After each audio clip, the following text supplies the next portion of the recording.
3,000 to 4,000 vehicles travel this route each weekday, right through a school zone and 2 marked crosswalks. I am always afraid for my kids. It's not safe for the little ones to walk by themselves. This is something we feared would happen, but we're not overly surprised.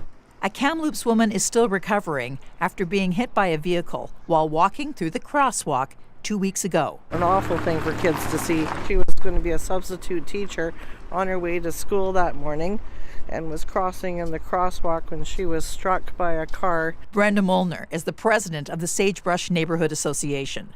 She says the accident was a wake-up call for parents and kids who walk to school. Our biggest worry is that there's going to be another pedestrian accident. A pedestrian is going to be hit. A child is going to be hit. Most of the parents we talked to on this chilly morning were escorting their kids to school on foot or 2 wheels.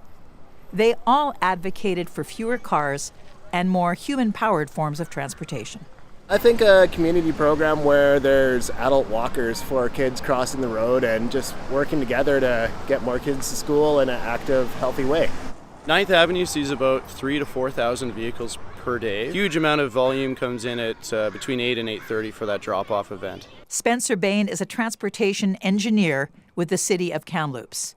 Crosswalks in school zones are part of his responsibility. Tell me what can be done. Right, so when we look at a situation like this, we sometimes call it the 3 E's. So engineering is the first one that people usually think about. It's the pavement markings and the signage. We have enforcement, and then education is another one. Studies show that enhancements like signs and lights are most effective when paired with education and enforcement.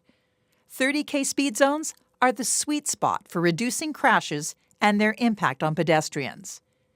And simply adding flashing or solid lights can reduce crashes by 69%. For some parents, these changes can't come soon enough. I don't know. I still think people drive too fast on this road, even because, they've dropped their kid off up there and they're done. So they speed down here. Shelley Joyce, CBC News, Kamloops.